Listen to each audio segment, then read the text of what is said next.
everyone, welcome back to my channel. If you're new here, I'm Sue of Bendnstretch with Sue.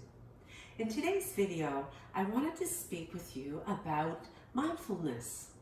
On your journey to being well and healthy, mindfulness is quite often a buzzword that will pop up.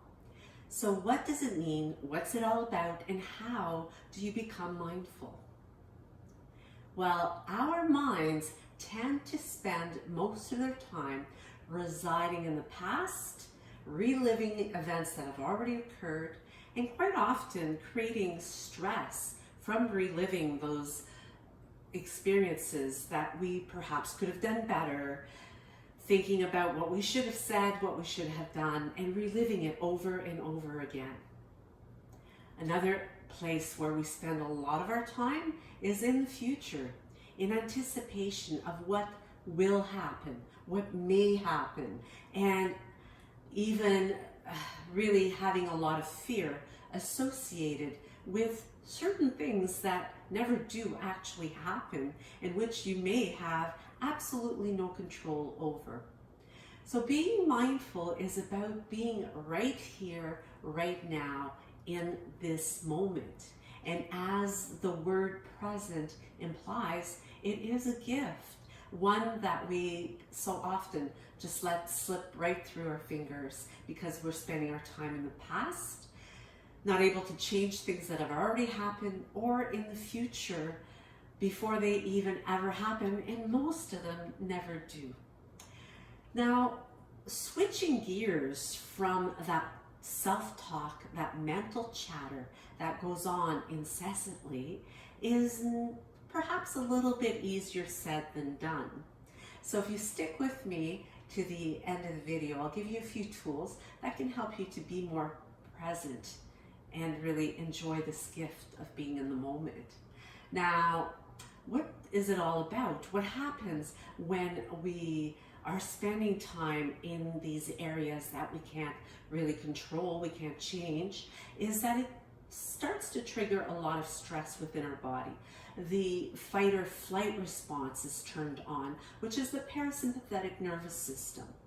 And this system is the one that we're designed to operate in when we are under severe stress, so that our bodies are in this way, with the response, able to find protection.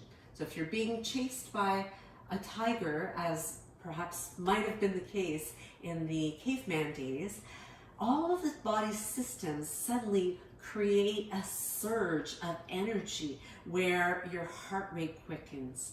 You have incredible strength. The pupils dilate. You have so much energy dedicated for you to handle that stressful situation. Now, in our society currently, being stuck in traffic, having a driver cut you off, or even perhaps a work situation that seems to occur over and over again starts to bring you into this sympathetic nervous system for extended periods of time. We're not meant to be there for that extended period of time. So as a result, we become chronically stressed and experiencing all the side effects of this constant pressure and chronic stress on our systems. Now, the opposite of this fight or flight response is the rest and digest, or it's also known as rest and restore. And this is the parasympathetic nervous system.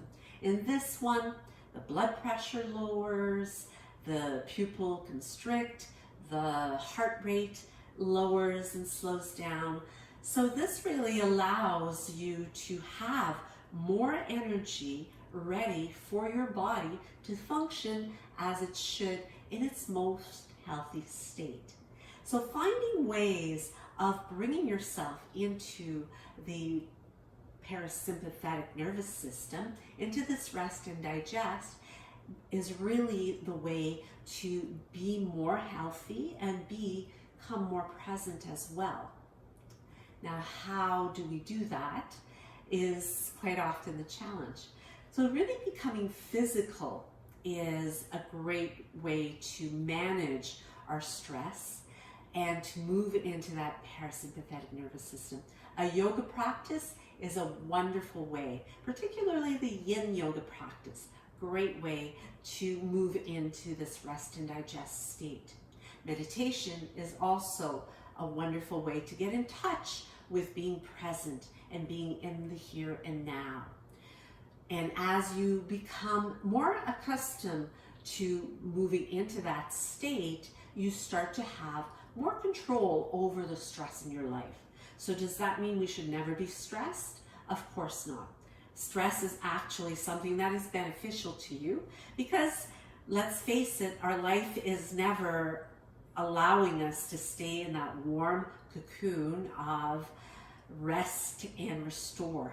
So we need to get out there. We need to get after things. We need to experience life. However, we need to also be able to manage the stress levels so that we can be more balanced and much healthier. So some quick tips for you to help you to be mindful is once every hour or so is to just really take a deep breath and take a big stretch and a yawn as you just let yourself fill up with that breath, stretch, and as you exhale, just feel the effect of that big stretch and yawn. And in that moment, you are fully present and you're allowing the oxygen to come into your body and really allowing you to be mindful. Another tip for being mindful is mindful eating, because quite often we are either doing something else while we're eating, either watching something or reading something, or even doing a lot of conversation.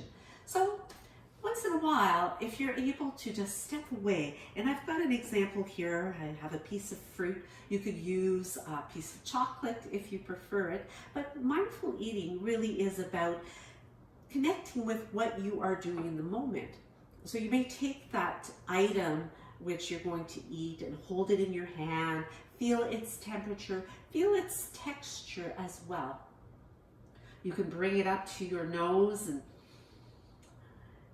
really trigger that sense of smell as you just observe the fragrance that really awakens your senses.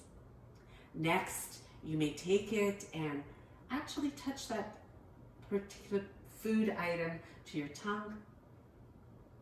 Feel again its temperature.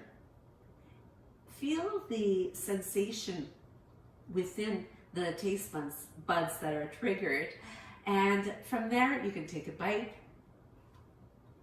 and just feel all of the taste buds within your mouth that awaken and really energize. Feel the texture as you move it around your mouth. You can crunch on it to release even more of the flavors, and really taking your time to enjoy the experience as you eventually let that food item make its way down your throat, and just feel the effect of that, how good it feels, and just really how enjoyable that experience can be. The third thing is throughout your day is to pause and observe something or some things for which you may not normally be thankful for, but really are truly grateful for. Now you could jot them down on a piece of paper or a journal if you have one, or even make a note on your telephone, and really appreciate whatever that item that comes to mind or that person comes to mind, why you're grateful for them, and perhaps the impact that that item has on your life today that brings and stirs up some gratitude in your heart. So I hope that these tips are helpful for you. Do make sure to intersperse them throughout your day to help you to become more mindful and to really appreciate this wonderful journey of life that we're on, so that you can reap the benefits of being mindful. So I hope that this was helpful to you, that you enjoyed it. Do be sure to give me one of these if you liked it. Hit that subscribe button if you haven't already, along with the notification bell, so that you'll know when I upload new content and you can check it out. And check me out in the next video. Namaste.